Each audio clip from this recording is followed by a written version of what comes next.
कि दुनिया के अंदर ऐसी कौन सी संस्कृति है जिसका संबंध नदी के साथ और उसके तत्वों से भी है। हम सिंधी हैं। हम सिंधी हैं, वो तो है। और सिंधी के नाम से, सिंध के नाम से सिंधु नदी है। राइट। सिंधी कम्युनिटी हमारा सिंध प्रदेश है। हमारी इंडस वैली संस्कृति है, नदी भी है, भाषा भी है, भाषा बोलने वाली कम्युनिटी भी है। जिस एरिया में भाषा बोली जाती है वो मुल्क भी है। और जो संस्कृति प्राचीनतम संस्कृति है वो हमारे सिंधु के नाम से। और बिगड़ा हुआ शब्द जो हिंदुस्तान था, सिंधु से हिंदू बना, वो हिंदुस्तान से बने। तो आप में गूगल में भी सर्च करके देखते। और सबसे बड़ी जो बात है मैं आपको बता दूं, भले हमारे नाम से कोई स्टेट नहीं है, पर इतनी सारी चीजें हमारे नाम सिंधी और के इंडिया नाम को अगर आप देखेंगे पढ़ेंगे तो इंडस वैली से नाम इंडिया निकला है।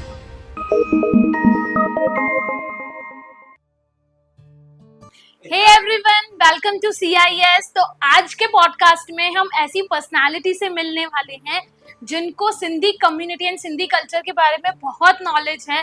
100 से ज़्यादा बुक्स लिखी हैं, उसके लिए अवार्ड्स मिले गए हैं, काफ़ी अचीवमेंट्स हैं, काफ़ी रिसर्च की हुई है। डॉक्टर जेठो लालवानी सर आज के पॉडकास्ट में हम उनसे मिलने वाले हैं, काफ़ी सारी बातें करने वाले हैं सिंधी कम्युनिटी एंड कल्चर के बारे में। तो ज़्यादा ना बोलते हुए stay tuned and let's meet with doctor Jetho Lalwani sir. Doctor Jetho Lalwani sir, आप उन्हें प्रोड्यूसर बोले, राइटर बोले, रिसर्चर बोले या टीवी एंड रेडियो आर्टिस्ट बोले, सर ने हर एक श्रेणी में अपना एक कंट्रीब्यूशन दिया है, अपनी एक पहचान बनाई है। तो सर मैं आपका बहुत बहुत स्वागत करती हूँ ये शो में। और सिंधी कम्युनिटी में सर ने अपनी एक बहुत बड़ी पहचान बनाई हुई है। तो सर आज मैं बहुत एक्साइटेड हूँ कि आज हम सिंधी कम्युनिटी के बारे में, सिंधी कल्चर के बारे में हम बहुत कुछ जानने वाले हैं आपसे। हमारी ऑडियंस बहुत कुछ जानने वाली है आज आपसे। तो सर बहुत बहुत स्वागत है आपका हमारे शो पे। नमस्कार, जय झूलेलाल। जय झूलेलाल। हम आपका आभारी हैं कि इस बात के लिए आप हमारे यहाँ पधारे। हमारे लिए भी बहुत बड़ी सौभाग्य की बात। हमारी कम्युनिटी के ही और गुजराती दूसरी कम्युनिटी के यंगस्टर्स ये काम संस्कृति को बढ़ाने का कर रहे हैं, उसके लिए मैं आप सब लोगों को बहुत बहुत धन्यवाद दे रहा हूँ। धन्यवाद सर, बहुत आप जो भी चाहेंगी, जो भी क्वेश्चन पूछेंगी, जो भी संस्कृति के बारे में जानना चाहेंगे, जो भी होगा मैं आपको पूरा सहकार दूंगा। Thank you so much. Thank you, धन्यवाद पूरी टीम का। Okay, thank you sir. Sir मैं ये पहले जानना चाहूंगी कि आपको ये रुचि कहाँ से आई? हम सब सिंधी हैं, सिंधी कल्चर में बड़े हुए, तो आपको ये कैसे रुचि आई कि मैं इतनी बुक्स लिखूं, एक राइटर, एक प्रोड्यूसर बने आप? तो कहाँ से इंटरेस्ट आया? बेटा आप जानते हैं कि हमारी संस्कृति मोहन के दड़ों की संस्कृति है। 5-6 हजार बरस जूनी संस्कृति है और दुनिया की सबसे श्रेष्ठतम संस्कृतियों में से एक है। और हम सिंधी वहाँ के वंशज हैं, वारिस हैं। क्योंकि मोहन के दड़ों की जो सभ्यता मिली, जिसके खुदाई हुई, उत्खनन हुआ, वो लाड़काणा सिंध में ही हुआ था। और वहीं से ही पूरी दुनिया को मालूम हुआ कि एक ये जो मोहन के दड़ों हड़प्पन संस्कृति जो है, जिसको हम इंडस संस्कृति भी बोलते हैं, इंडस सिविलाइजेशन भी बोलते हैं, इतनी प्राचीनतम है। तो आप जानते हैं कि हम सिंध में रहने वाले थे। पार्टीशन के पहले जो हमारी सिंध भी अंग्रेजों के हस्तक गुलाम थी। तो सिंध को आज़ाद कराने के लिए भारतीयों के साथ, पूरे भारत के साथ सिंध प्रदेश ने भी बहुत बड़ा योगदान दिया। वहाँ भी बहुत बड़ी सजागी थी। मगर हमारी कमनसीबी ये थी कि धर्म के नाम पे जो 2 पार्टीशन हो गए, पूरे भारत, इंडिया का, अखंड भारत का जो बंटवारा हुआ, उसमें हमारी जो पूरी सिंध, जिसे हम हमारी जन्मभूमि बोलते हैं सिंधियों, सिंध हमारी जन्मभूमि समझो, तो वो जन्मभूमि छोड़ के हमें अपने धर्म, संस्कृति और अपने पूर्वजों की और जो हमारे संस्कारों के जो संस्कार थे, उनको बचाने के लिए हमें भारत में आना पड़ा। हम भारत में को एक प्रदेश से दूसरे प्रदेश में नहीं आए, एक प्लेस से दूसरे प्लेस में आए, क्योंकि तब अखंड भारत था। हाँ। जब बंटवारा हो उसके बाद पाकिस्तान का नया कंट्री बना था। तो पहले तो हम लोगों को डिस्प्लेस पर्सन्स बोल रहे थे, मगर हम डिस्प्लेस पर्सन्स नहीं है, रेफ्यूजीज बोला जाता हाँ, था। रेफ्यूजी बोला जाता था, मगर हम नहीं, क्योंकि भारतीय संस्कृति अखंड भारत हमारा ही है। अभी जो अभी ये यहाँ आए तो ये जो प्रदेश था, भारत था, सिंधियों के लिए एक नया था। हमें कहाँ जाना है, क्या करना है, कुछ भी तय नहीं था।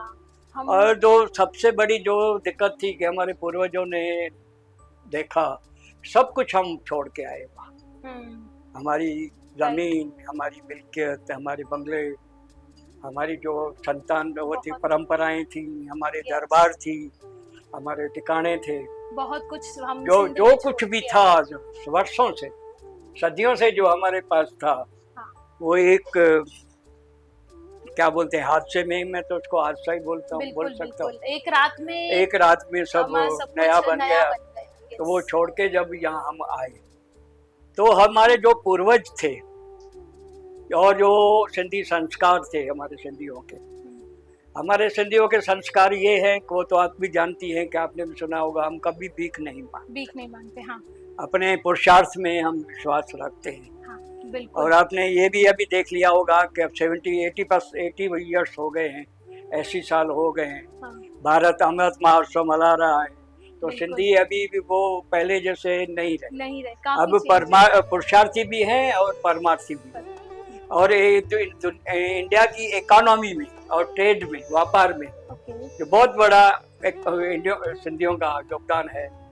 आपने ये भी देखा होगा, बड़े बड़े जो कॉलेज हैं इंडिया के अंदर, जिसमें बॉम्बे में हैं, दूसरे में हैं, बड़े बड़े धर्म हैं, संस्थाएं हैं, धर्मशाला हैं, वो सिंधियों ने। तो ये जो दानविकता की जो परंपरा है, मैं अभी आपके मेन क्वेश्चन पे आ रहा हूँ कि आपने कहा कि ये संस्कार मेरे को कहाँ से मिले। ये संस्कार मेरे को अब मेरे घर से मिले। अच्छा। क्या था कि मेरे पिताजी वहाँ जमींदार थे। यहाँ आए तो अपने रेफ्यूजी कैंप्स में रह रहे थे पहले। अच्छा। मगर हम लोग रेफ्यूजी कैंप्स में नहीं रहे थे।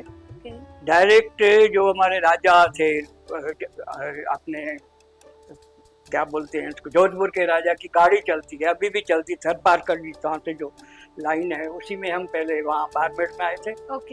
वहाँ से फिर इंदौर आए, फिर अहमदाबाद आ गए। अच्छा। तो इंदौर में आके यहाँ के अपना जैसे काम शुरू होता है, फुटपाथ पे जैसे काम शुरू करते हैं। मगर जब मैंने देखा, मैं तो बहुत छोटा था क्योंकि मेरा जन्म वहाँ का 45 का है। हाँ, बिल्कुल। तो 2.5-3 साल का ही था। यस। तो जब यहाँ आए तो मैं जब थोड़ा बड़ा हुआ, 5-6 साल का हुआ, तो मैंने देखा कि मेरे पिताजी जब आते थे शाम को, सुबह कमाने जाते थे, शाम को आते थे, आके घर में बैठते थे। हाँ। और मटकी में पानी रख के ठंडा पानी करके बैठते थे। तो जब बैठते थे तो कुछ गुनगुनाते थे। अच्छा। क्या गुनगुनाते थे वो अभी तो छोटा था, मेरे को याद नहीं हो रहा था। बिल्कुल। फिर गुनगुनाते रो पड़ते थे। तो मैं आश्चर्य में पड़ जाता था कि पिताजी को क्या हो गया है, कहीं उनकी तबीयत तो ठीक नहीं। मगर मेरी हिम्मत नहीं होती थी कि पिताजी से कुछ पूछूं।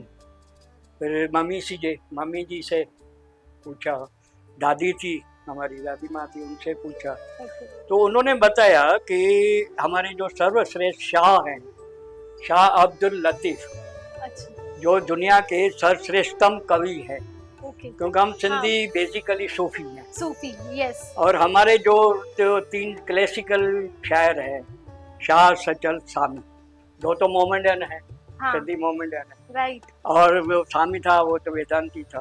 आप जानती ही हो। हाँ, मगर हम सूफी हैं, इसलिए कट्टर पंथ में हम नहीं जानते। अच्छा। तो जो शाह के जो कलाम थे, वाहियाँ थी, वो मेरे पिताजी वहाँ सिंध में सुनते थे, गाते थे। समझा ना? कचहरियों में जाते थे, वहाँ रात को कचहरियाँ होती थी। जैसे हमारी ओताक होती है, तो ओताक में बैठ के ये सब जब मिलते थे। हाँ। तो वहाँ कचहरी होती थी। कचहरी एक हमारी सिंधी की लोक परंपरा है। ओके। और कचहरी में क्या होता है कि समझो कोई भी आके बैठ सकता है। ओके। अगर ये कलाकार है तो ये अपनी बात कहेंगे, ये लेखक हैं तो ये अपनी बात कहेंगे, ओके, तो जो वहाँ पे सुगढ़ होते हैं तो वो लोक कथाओं की बात करेंगे, हाँ। कोई रिडल्स पहेलियां देते हैं वो देते, तो इसको हम सबको मिलके जो सब मतलब अपना महफिल अपना आर्ट बनती है, बताते थे कचहरी वहाँ बोलते पे। हैं उसको। अच्छा, तो बोल रहे कि उन्होंने बताया कि वो कचहरी में जब बैठते थे तो शाह के गीत गुनगुनाते, शाह की जो 7 लोक कहानियां हैं आपने सुनी है, थोड़ा हमें इसके अमुल बारे में अमुल बताएं। अपने मूमल राणो है, उमर माली है, ओके, तो वो उनको याद आ जाता था, तो जब शुरू में आ जाते थे तो वो गुनगुनाते थे शाह के गीत, ओके, और वो गुनगुनाते वो उनके आंखों में आंसू आ जाते और जिंदगी की याद रहती थी, सिंधु वो अपना तो पूरा देश अपना उनको छोड़ उनका के। फ्रेंड्स तो बिल्कुल बिल्कुल। तो फिर मैंने पिताजी से हिम्मत करके पूछा कि भाई शाह कौन है, कौन थे, थोड़ा क्यूरियोसिटी होती इंटरेस्टिंग, हाँ हाँ, क्यूरियोसिटी होती है, बिल्कुल।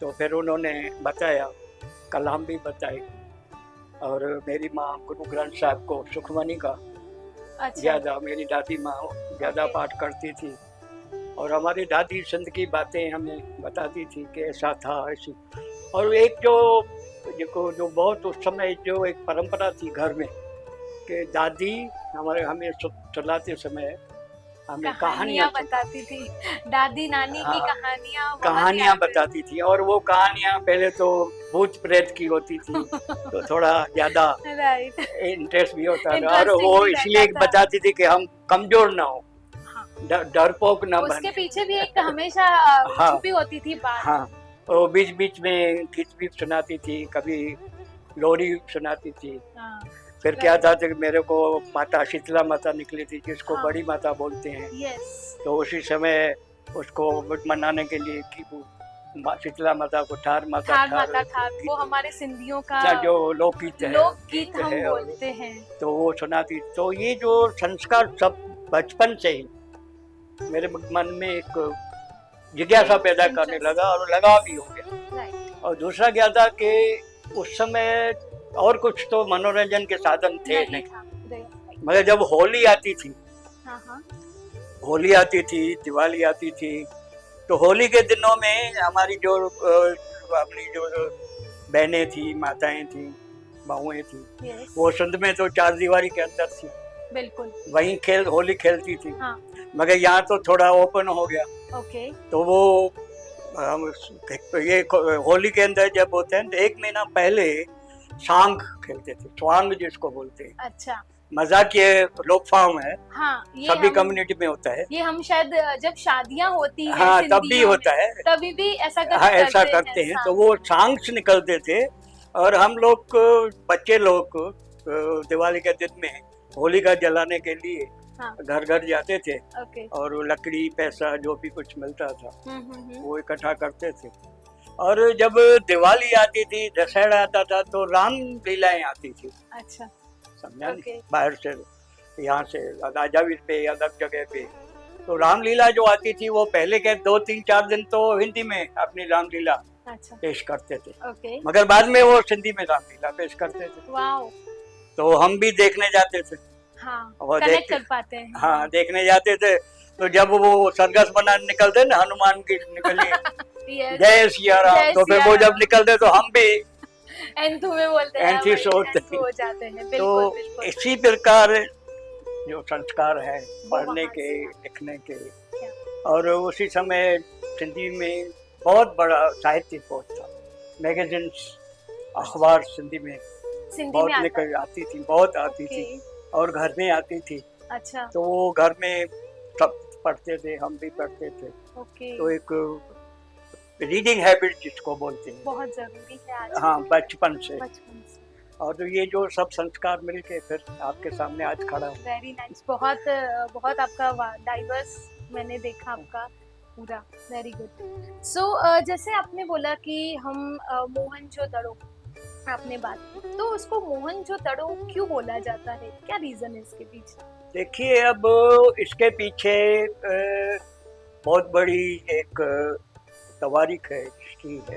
अच्छा, जो भी संस्कृतियाँ बनी हैं, हाँ, वर्ल्ड की जितनी भी संस्कृतियाँ हैं, जैसे मिस्र की है, नाइल नदी की संस्कृति है, और दूसरा संस्कृतियां हैं। हाँ। तो वैसे ये संस्कृति भी हमारे सिंधु नदी के तट पे इसका विकास हुआ।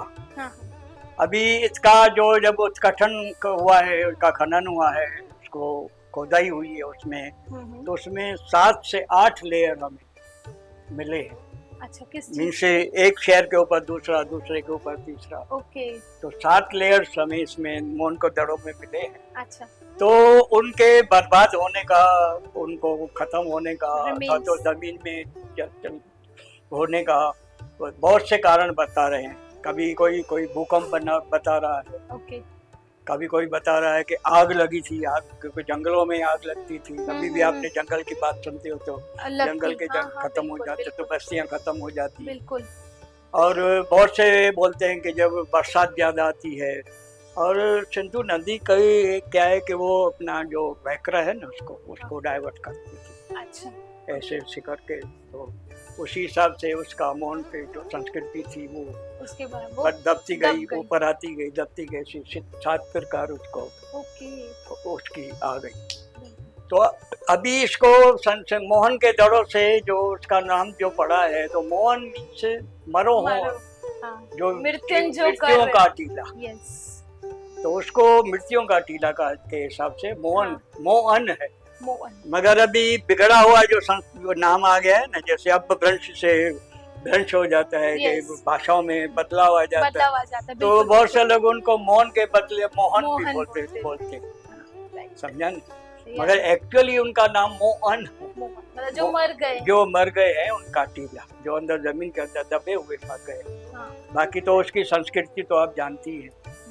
उनका जो सिटी डेवलपमेंट है, सिंधियों का जो सिंधी डेवलपमेंट है, पानी के निकाल का बंदोबस्त है, पानी के प्रिजर्वेशन का बंदोबस्त है, वो इतने 6-7 हजार सभ्यता के पहले जो सर्वश्रेष्ठ सभ्यता थी, उसके जो उस समय के जो व्यवस्था है वो अभी हम देख रहे हैं, आज के युग में हम राइट। और जो पहले शुरू किया था सिंधियों ने, अपने घर को कैसे अच्छे से बनाना, ड्रेनेज सिस्टम कैसे बनाना, वो सब उन्होंने स्टार्ट किया था। राइट। और दूसरी तकलीफ वो क्या है कि ये मोहनजोदड़ो की संस्कृति सिर्फ सिंध तक सीमित नहीं है, हड़प्पन संस्कृति है जो पंजाब में मिली है। भारत के अंदर बहुत से हैं, साउथ तक उनके अवशेष हमें मिले। अच्छा। ज्यादा में ज्यादा जो अवशेष हमें मिले हैं वो है गुजरात में, जो लोथल, हाँ, धोलावीरा है, लोथल है, दूसरी साइड से। तो जो धोलावीरा को तो मिनी मोहनजोदड़ो बोला जाता है, कहा जाता है। और लोथल तो आप देख रहे हैं, गवर्नमेंट ऑफ इंडिया वहाँ जो टूरिज्म के हिसाब से उसको बढ़ावा दे रही है, तो लोगों को पता चलता और बहुत बड़ा एक एग्जीबिशन भी बना रही है। राइट। तो इसलिए जो संस्कृति है हम उसके वंशज हैं। और जो भाषा है, अब भाषा की बात करें सिंधियों की, तो जो मोहनजोदड़ो की है वो चित्रलिपि है। अच्छा। जो खुदाई के हिसाब से, चित्रों के हिसाब से, चिन्हों के हिसाब से। ओके। तो मतलब उन्होंने चित्र किए और अपनी कहानियां और वो द्वारा समझाई हुई है। तो चित्रलिपि अभी दुनिया में उसका इतना सॉल्यूशन नहीं मिला, पढ़ नहीं पाए। बहुत बड़े जो भाषा विज्ञानी हैं, लिंग्विस्टिक हैं, वो उनके पढ़ने के प्रयत्न कर रहे हैं। अच्छा। मगर एक बात जो स्पष्ट है कि उस जमाने में भी हमारी लिखावट थी। हाँ, बिल्कुल। लिखने का, जिसको लिपि बोलते जो हैं। हम बोलते हैं उसको भाषा बोलते हैं, हाँ। लैंग्वेज बोलते हैं, और उसका जो लिखित रूप होता है वो उसको हम लिपि बोलते हैं। और हमारी ये लिपि जो है हमारे मोहनजोदड़ो से, वो अपने राइट टू लेफ्ट लिखते हैं। हाँ, मुझे सब बोलते हैं कि जब भी मैं बात करती हूँ मैं सिंधीज के बारे में, तो बोलते हैं आप लिखते कैसे हो, राइट टू लेफ्ट। अरे ये तो गलत है। मैंने बोला हमारे लिए तो ये सही है। नहीं, सही क्योंकि हमारी परंपरा जो जहाँ से लिखावट की वैसे दूसरी संस्कृतियों में भी लिखावट मिलती है, लिखित रूप मिलता है, राइटिंग मिलती है, मगर जो हमारी ओरिजिन है वो मोहनजोदड़ो की है। ओके। और ये भी कहा गया है कि वो जो लिपि है वो दूसरी संस्कृतियों के से भी सर्वश्रेष्ठ है। ओके। क्योंकि उनमें हर प्रकार की चित्र आ जाते हैं। अच्छा।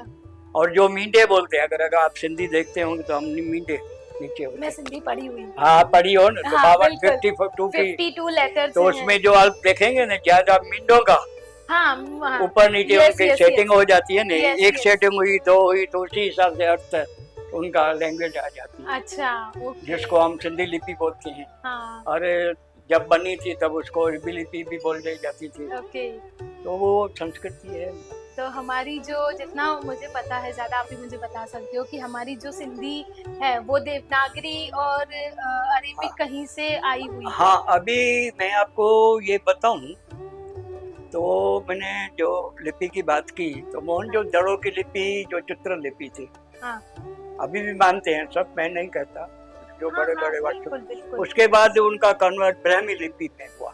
अच्छा, और ब्राह्मी लिपि के बाद जो है अलग से अपभ्रंश बनी, ओके, भ्रंश भाषाएं बनी। तो उसमें मगर जब लिपि की बात है, मैं मोहन के दड़ों के हिसाब से नहीं बोल रहा, क्योंकि वहाँ की लिपि अभी उसका लुप्त हो शोषण गई, लुप्त भी लुप्त है हो और उसका संशोधन भी हो रहा है। रीडिंग हो रही है, अब कर रहे हैं, बहुत अच्छी तरह से हो रहा है। जो वर्ल्ड के जो लिंग्विस्टिक हैं वो काम कर रहे हैं, उसको समझ कुछ समझ भी पाए हैं। मगर जो जब सिंध में थे हम लोग, तो आप जानते हैं कि सबसे पहले सिंध का जो ब्राह्मण अपना राजा था वो डायर सेन था, हिंदू राजा था। हाँ, राइट, हिंदू राजा था और डायर सेन था। हाँ, और वो ब्राह्मण था। उसी समय जो मोहम्मद बिन कासिम थे, हाँ, अरब थे, और उन्होंने हिंदुस्तान पे सबसे पहले सिंध पे चढ़ाई की। मगर वो उसके सामने टिक नहीं पाया, उनकी बहादुरी के सामने उसको 2-3 बार वापस जाना पड़ा। वहाँ का जो खलीफा था उन्होंने कहा कि कैसे भी हमें सिंध को कब्जा करना, जीतना है और वहाँ राज करना है। फिर उन्होंने मोहम्मद बिन कासिम को भेजा बड़ी फौज के साथ। मगर आप ये जानते हैं कि जयचंद तो सब जगह पे होते हैं, बिल्कुल। तो उसी समय पे भी जयचंद थे। जयचंद जो होते हैं, जो अपने षड्यंत्रकारी होते हैं, हाँ, अपनी कम्युनिटी के जो दुश्मन होते हैं, अपने राजा के जो दुश्मन होते हैं। जैसे आपने सुना है कि श्रीलंका के जब भीषण जी आके श्री राम जी से मिले थे, हाँ, तो उसपे तो ये कहावत भी बनी थी, घर का बेदी लंका का। तो वैसा ही अरबों में भी हुआ। जो सिंध के राजा डायर सेन के जो थे लोग, जो उनसे रूठे हुए थे, जो असंतुष्ट थे, तो वो उनसे मिल गए और राजा को हराने की। फिर जब लड़ाई हुई तो राजा का जो हाथी था वो एक कुएं में, बहुत बहादुरी से लड़ा था, मगर कुएं में गया तो फिर साहब ने मिल के उनको वहाँ मार दिया। और जब राजा मर जाता है तो आपको मालूम है तो पूरी सल्तनत हिल जाती है, हताश हो जाती है। मगर वहाँ जो उनकी रानी थी, रानी बाई, हाँ, वो हताश नहीं हुई और उन्होंने कहा कि बल लड़ाई तो चालू ही रहेगी और अरबों को हम हार आएंगे। तो फिर वो रानी की झांसी की माफक, वो रानी की झांसी तो अभी हुई, मगर उस जमाने में टाइम पे मतलब तलवार लेके, तलवार लेके मैदान में आ गई। मगर लड़ते लड़ते वो भी हताश तो हो गई। अब जो उसकी सैनिक थे वो भी कम होते जा रहे। तो फिर इन लोगों ने सोचा कि भाई अच्छा है कि हम रानियां जो भी हैं, हिंदू रानियां हैं, हाँ, स्त्रियां हैं, बहनें हैं, हमारी बहू हैं, वो अरबों के हाथ न लगे। अगर उनके हाथ लगेंगे तो अत्याचार होगा, बिल्कुल, तो बिल्कुल। कुछ भी कर सकते हैं। तो फिर उन्होंने क्या कहा कि उन्होंने कहा कि भाई हम सती होंगे। अच्छा, भाई अब जो सब महलात में मिले और कहा कि हम जो भी हैं तो हम आग में एक जलाए और आग में जल के मर जाएंगे, मगर इन दुश्मनों के हाथ नहीं, जो है नापाक हाथों, उसको बोलते थे नापाक हाथ, उस समय नहीं जाएंगे। तो उन्होंने जोहर कर दिया। वैसे हम हिस्ट्री में पढ़ते हैं कि जो जोहर की प्रथा आई वो राजस्थान से आई हाँ, है। मतलब मैंने भी ऐसा पढ़ा हुआ हाँ, है हिस्ट्री में। मगर जो हिस्ट्री कहती है, दुनिया की हिस्ट्री कहती है, सबसे प्रथा जो जोहर की प्रथा आई वो सिंध से आई और अपने लाडी ने मतलब उन्होंने तो मजबूरी में हाँ। मुझे ऐसा लगता है कि वो शायद कुछ मजबूरी में स्टार्ट की गई थी। नहीं, तो वो इसलिए कहे कि हम किसी के गलत हाथों में न लागे पाए। और अपना धर्म और स्त्री की जो पवित्रता होती है, सतीपन, जो स्त्रियों का सतीपन होता है, उनका कोई दुरुपयोग न कर। तो ये जो परंपरा है स्त्री की, सतीत्व जो है उसका, उसकी रक्षा के लिए। और उस समय ऐसा भी होता था, पति के साथ बैठ के अपने को जला लेती थी, ये सी प्रथा भी थी समय। तो ये जौहर की प्रथा भी हमारी दादी से आई है, मगर उसकी यहाँ बात पूरी नहीं होती है। उसके बाद क्या होता है कि उनकी 2 बेटियां थी, सरज और परिमल। उन्होंने निश्चय किया कि हम इसके अपने बाप का, अपनी माँ का बदला इनसे लेंगे। तो फिर वो दोनों मैदान में कूद पड़े, मगर वो साहसी थी और सेना भी कम थी, तो उनको गिरफ्तार कर दिया गया। अब गिरफ्तार कर दिया गया तो अभी उन्होंने समझा कि अभी हम तो जीवित तो रहेंगे नहीं, और ये हमारा लोग क्या करेंगे।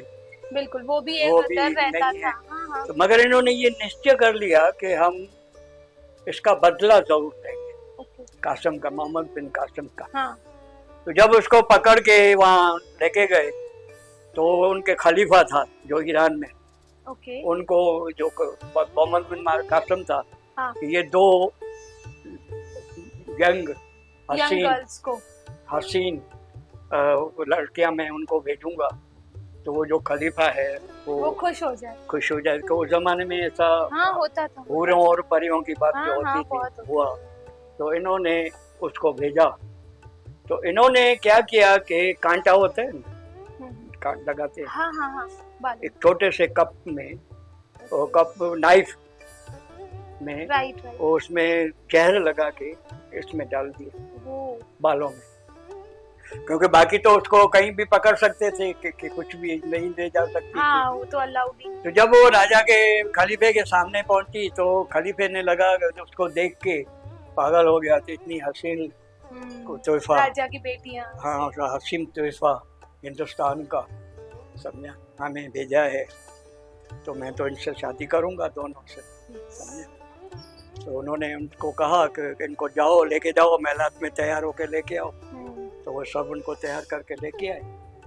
तो वो खुश हो रहा था, भाई मैं अभी इनसे निकाह करूंगा, इसको निकाह ही बोलते हैं। हाँ।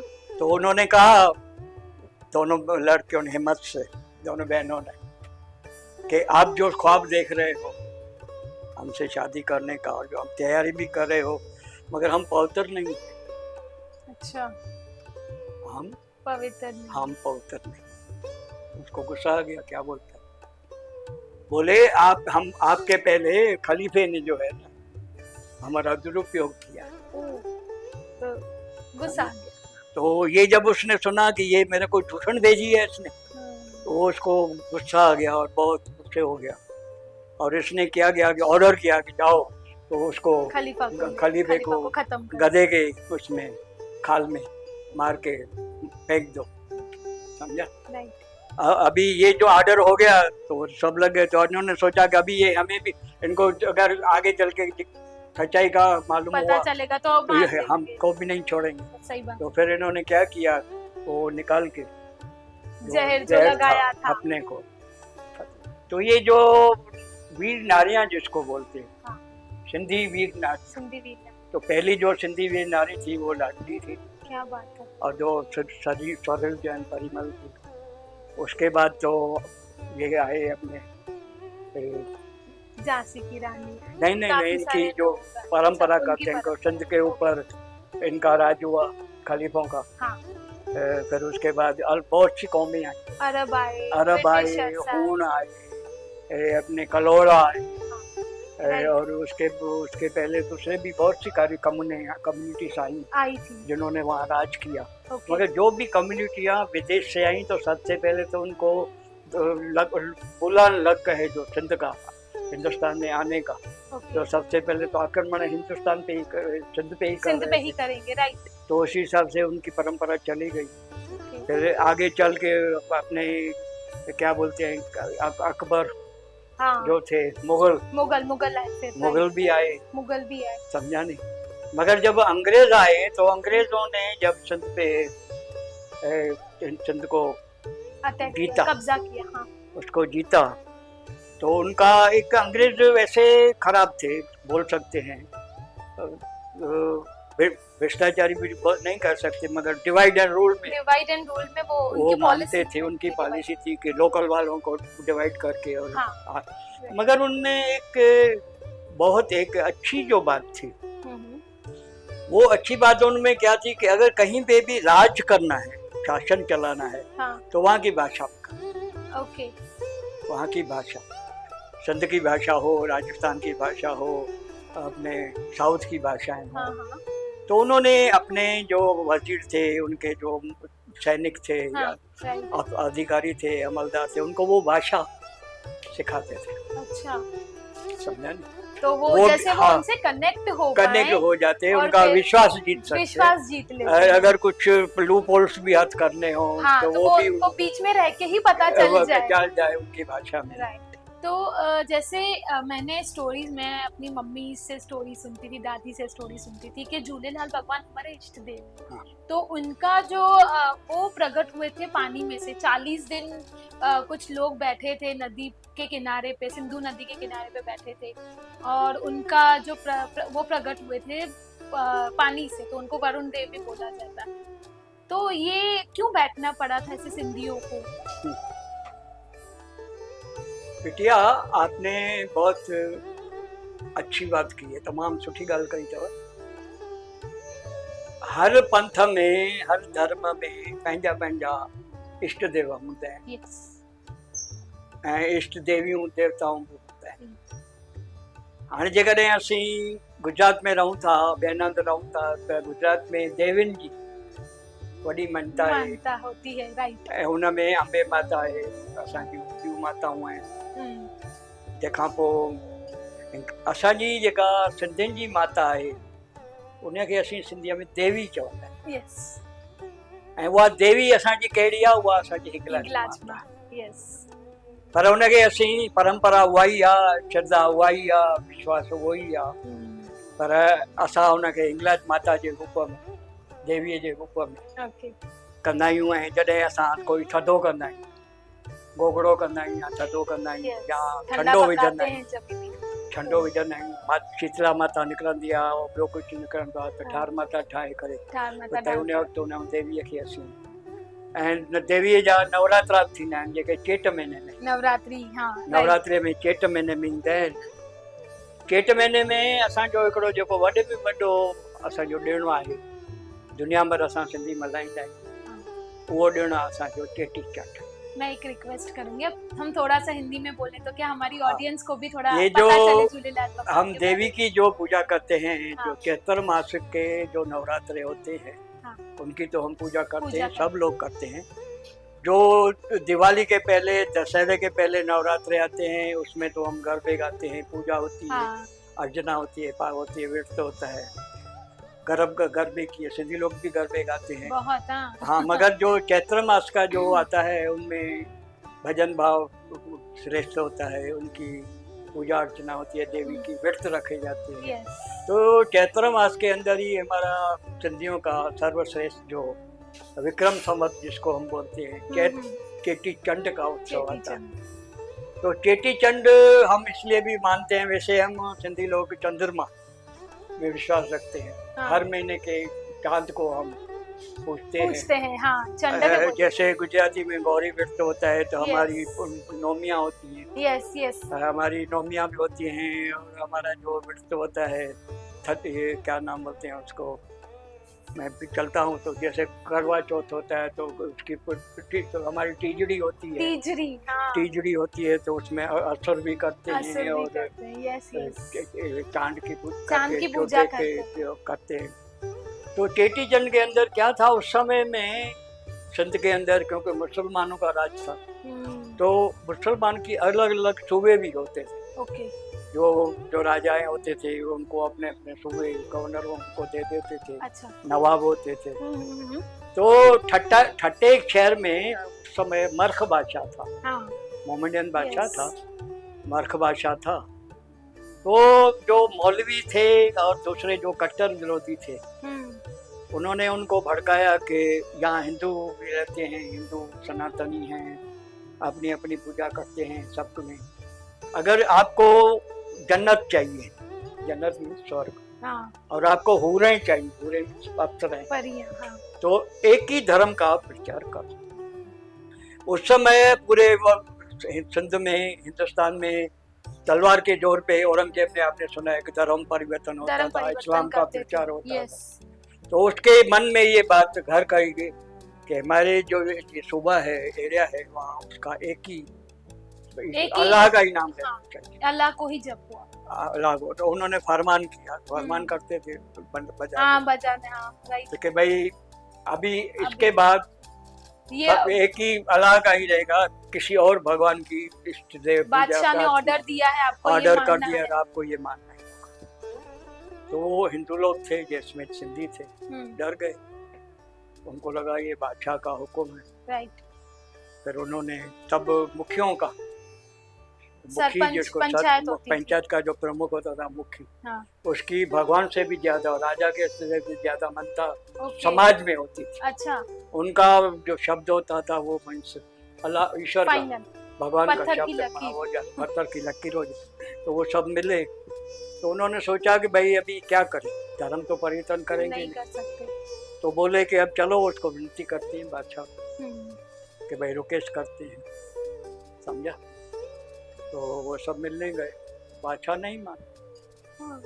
तो उन्होंने कहा चलो ठीक है, मैं शॉर्ट में बता रहा हूँ, हाँ हाँ प्लीज, ठीक है। पंचों ने कहा कि हमें थोड़ी मुद्दत दीजिए, समय दीजिए, थोड़ा टाइम दीजिए, कि हमारे जो भगवान हैं, हाँ, उनकी हम परमिशन ले लें, उससे हम माफी मांग लें, उसको मना लें, समझा नहीं, थोड़ा हमें समय दीजिए। तो बादशाह ने कहा चलो ठीक है, क्या होगा, मैं बादशाह हूँ, अगर कुछ हुआ भी तो मैं हूँ, तलवार मेरे हाथ में है।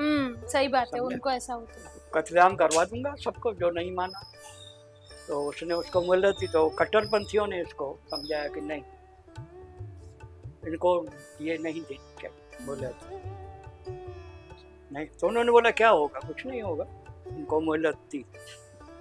तो सब सिंधी लोग जो थे वो नदी के किनारे, सिंधु नदी के किनारे जाके बैठे, और हम लोग जो है ना अभी भी जल और ज्योति के पुजारी है, हाँ, सिंधी लोग जो है जल और ज्योति की पुजारी है, और जल का जो देव है वो वरुण बराबर, और ज्योत तो ज्योति है ही, इसके लिए हम चेती चंद पे वो ज्योत जलाते, और ज्योत का, हाँ, बेरा वो बता आता शादी होती है, हाँ। तो फिर वहाँ उन्होंने पूजा की।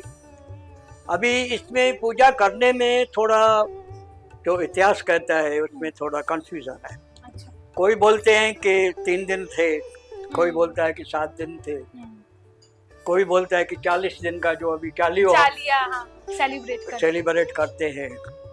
तो हम ऐसा चलते हैं, ऐसा मान के चलते हैं, जो 40 हम सेलिब्रेट करते हैं वो झूलेलाल की पूजा ही है, उसका ही व्रत है, हाँ, और बहुत कठिन व्रत है, बहुत, जैसे समझा।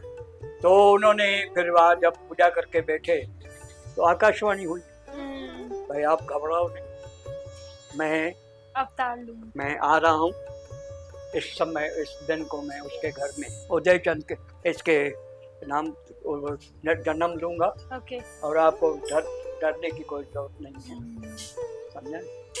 तो चेटी चंद के दिन उन्होंने जन्म लिया, माता देवकी, उनकी माता का नाम देवकी था, वहाँ जन्म लिया।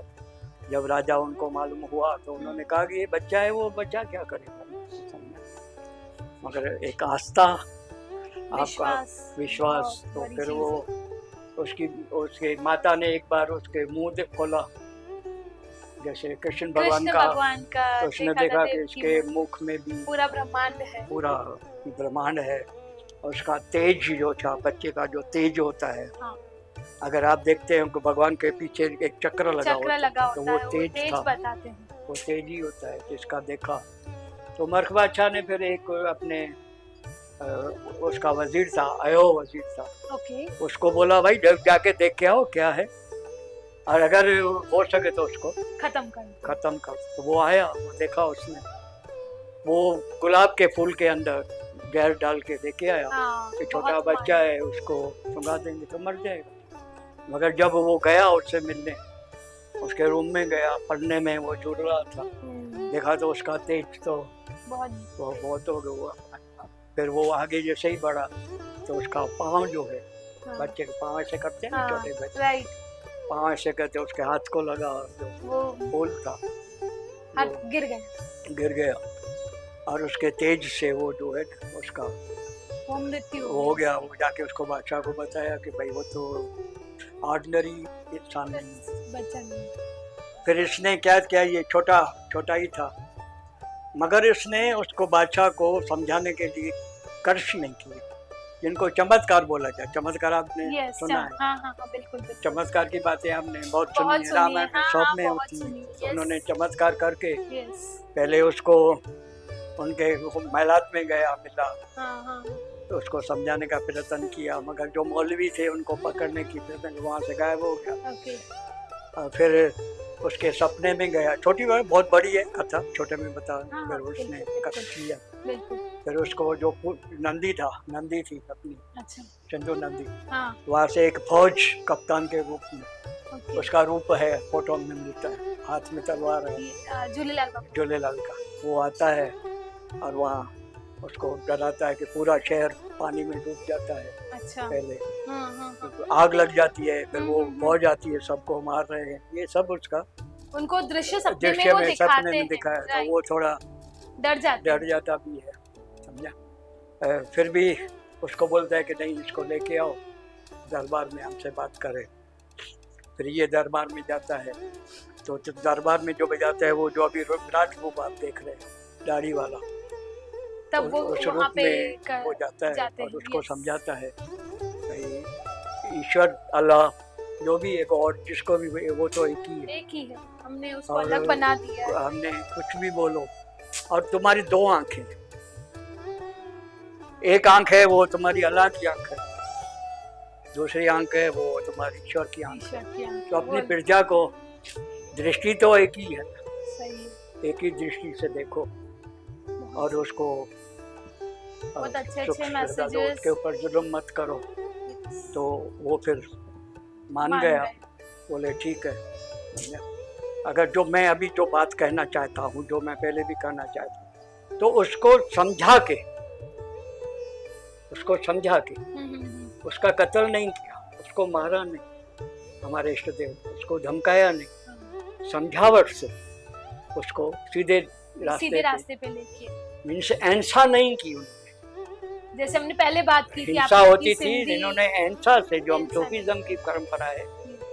बाकी आप भगवान जो भी देखोगे ना, कौरवों पांडवों की लड़ाई में क्या हुआ है वो आप जानते हैं, रावण को वो कैसे मारा गया वो भी आप जानते हैं, वो दूसरा वो आता है प्रहलाद भगत का, उसमें सब में उनको मारा गया धर्म के बचाव के लिए।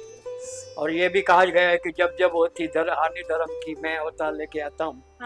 मगर इन्होंने उसने समझावट से, और ये परंपरा भी कोर्टों में, को अपने जेलों में है कि जो गुनहगार है उसको, वो गुनाह को गुनहगार को खत्म मत करो, गुनाह को खत्म करो, क्योंकि गुनहगार तो फिर से आ जाएगा। हाँ, पर गुनाह अगर रूट से खत्म हो गया, तो फिर वो कभी गुनहगार को पैदा ही नहीं करने। तो ये जो परंपरा है, तो उसी हिसाब से हम चेटी चंड मनाते हैं।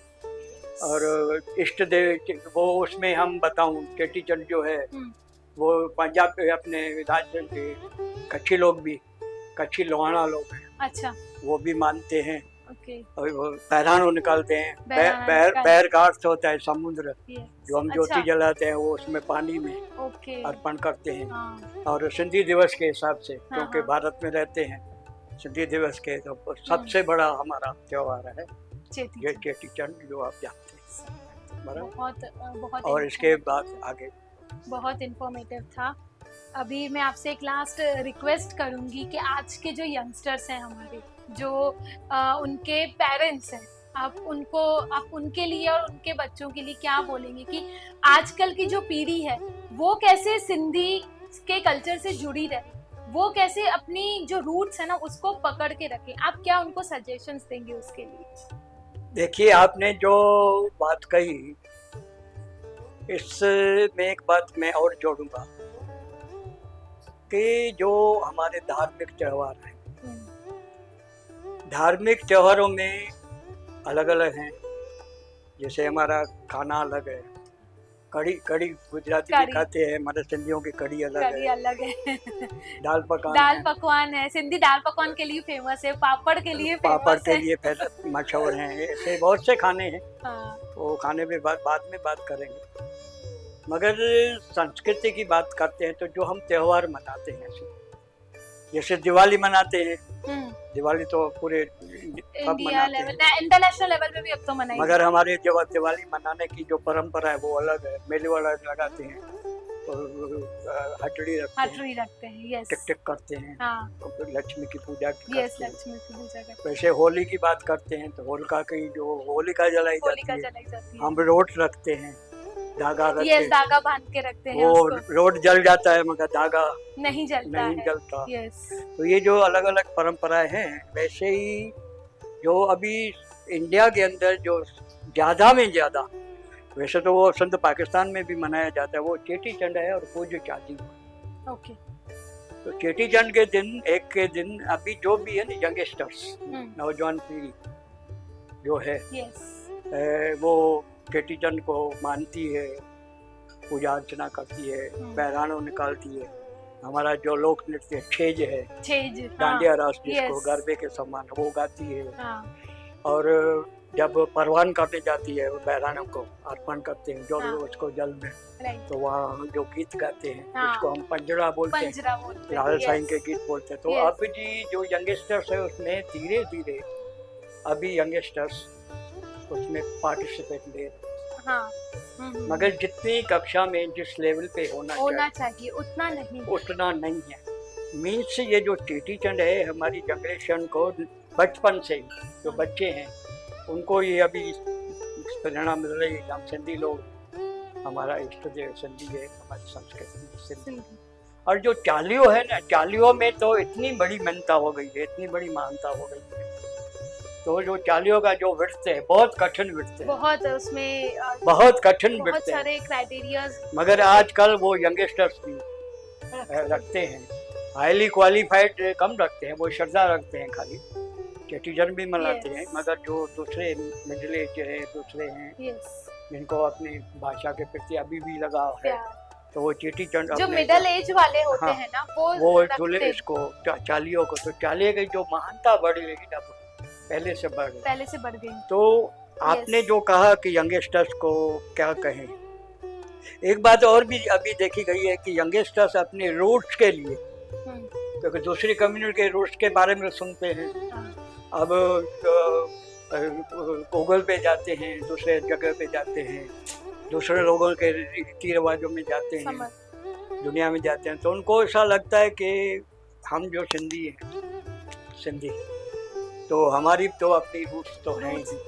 और जब इंडस वैली की बात होती है, अपने उसकी बातें होती हैं, संस्कृति की होती है, संस्कृतियों की बात होती है, तो वो उनको लगता है कि क्यूरियोसिटी जागती है क्योंकि अपने बारे में। और दूसरी बात अब क्या हुआ है कि एक सिंधी लोगों में एक अवेयरनेस आई है कि पहले हम व्यापारी थे, ट्रेड करते थे, धंधा करते थे।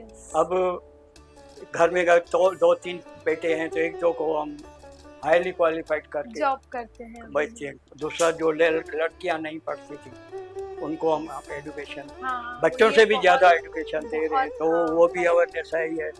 तो हाईली कंपटीशन का जमाना है, तो हाईली उस पे नौकरियों पे पहुंचने के लिए जो यूनिवर्सिटी है, अपने यूपीएस की परीक्षाएं, यूपीएससी, जीपीएस, आईपीएस की है, तो उसमें भी सिंधी कम्युनिटी के यंगस्टर्स इन्वॉल्व हो रहे हैं। उनको एक रहता है कि सिंधी विषय लेके, हम सिंधी विषय लेके, क्योंकि सिंधी को वहाँ मानता है, सिंधी विषय लेके अगर हम उसमें बैठेंगे तो हमें मार्क्स ज़्यादा मिलेंगे, तो कंपटीशन, क्योंकि वो कंपटीशन कर सकते हैं, तो वो उसकी एक बहुत अवेयरनेस आ गई है अभी पहले से।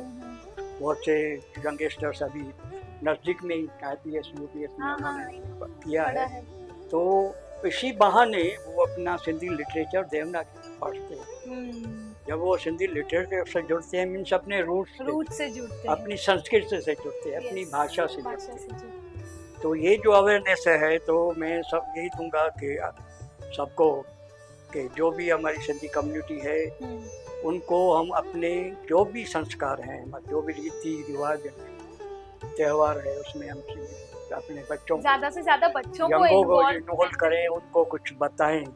और ज्यादा में ज्यादा सबसे पहले जरूरी है, अगर भाषा को जिंदा रखना है तो घर में जब बच्चा पैदा होता है तब से ही बच्चे को हम कम से कम सिंधी में बोलना नहीं सिखाएं।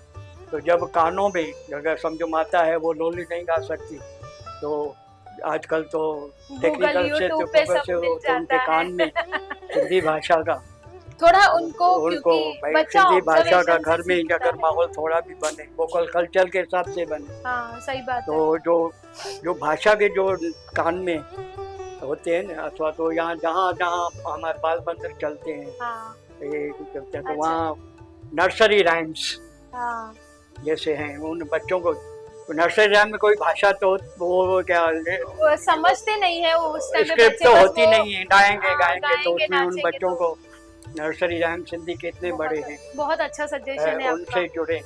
और जो सबसे बड़ी बात है यंगस्टर को हमको बतानी है कि दुनिया के अंदर ऐसी कौन सी संस्कृति है, ऐसी कौन सी संस्कृति है जिसका संबंध नदी के साथ और उसके तत्वों से भी है। दुनिया की मैं बात कर रहा हूँ, बताइए। हम सिंधी हैं, हम सिंधी हैं, वो तो है। और अब बताइए।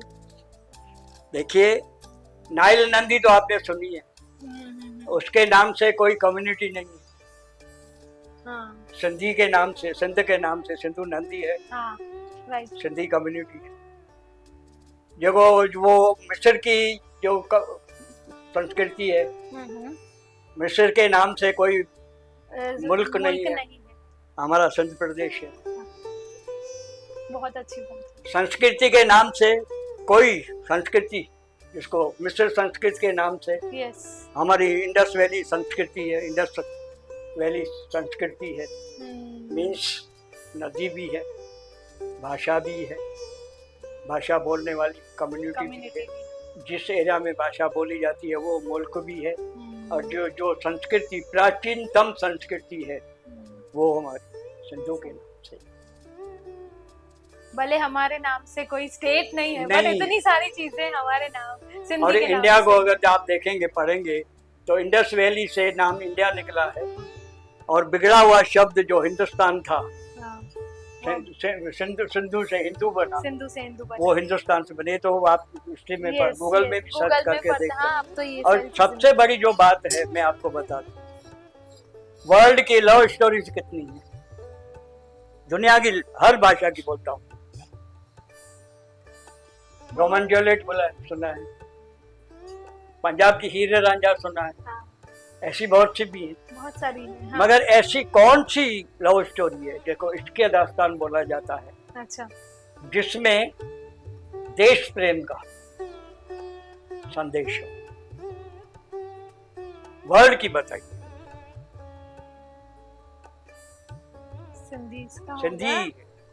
सिंधी की जो हमारी शाह लतीफ की, हमारे सिंध की जो 7 लोक कहानियां हैं, मुमर राणो है, उमर मारवी है, अच्छा, अपने क्या बोलते हैं शशि पुन्नू है, समझा, 7 जो लोक कथाएं हैं, मैं उनके उसमें नहीं, जाम तमाची है उसमें मैं नहीं जाता हूँ। उसमें उमर मारवी है एक कथा, अच्छा, उमर मारवी में अपनी लव स्टोरी तो है ही, ओके, उसमें सूफीज्म भी है, समझा, जो हम सूफी हैं, ये 7 जो कथाएं हैं लोग सूफीज्म की है, अच्छा, और मगर उसमें देश प्रेम जो है, सिंधियों में देश प्रेम, वो देश प्रेम का जो संदेश मिलता है वो बल वतनी जंहिंखे सिंधीअ में चवंदा आहिनि, पंहिंजे मुल्क लाइ, पंहिंजनि मारवड़नि जे लाइ, पंहिंजनि पेकनि जे लाइ, पंहिंजी उते जे पोख जे लाइ, उतां जे माण्हुनि जे लाइ, उतां जे जानवरनि जे लाइ ऐं जंहिं पखनि में जंहिं सगुन में घरनि में तव्हां रहो था हाँ उन जे लाइ जेका हुब आहे यस उहा असां इन सभिनी खे गॾे असीं हुबल वतनी चवंदा आहियूं, देश प्रेम चवंदा आहियूं, बहुत बराबरि। उहा सिर्फ़ु असांजी उमर मालवीअ में आहे, इहा दुनिया जे कंहिं लैंग्वेज में कोन। तव्हां भली ॻोल्हे ॾिसो चले विश्वास है हमको आप पे न तो यंगस्टर्स यंगस्टर को बता सकते हैं कि हमारी कल्चर, हमारा लिटरेचर दूसरे लिटरेचर से कितना महान है। हम शेक्सपियर को मानते हैं तो हम ये बता सकते हैं कि हमारे पास शाह है जो शेक्सपियर के समकक्षी ही है, उससे भी बहुत से बातों में ज्यादा है। सूरदास बोलते हो, हम तुलसीदास की बातें करते हैं तो हम बोल सकते हैं ना हमारे पास सचल है, हमारे पास सामी है, हमारे पास काजी कादन है।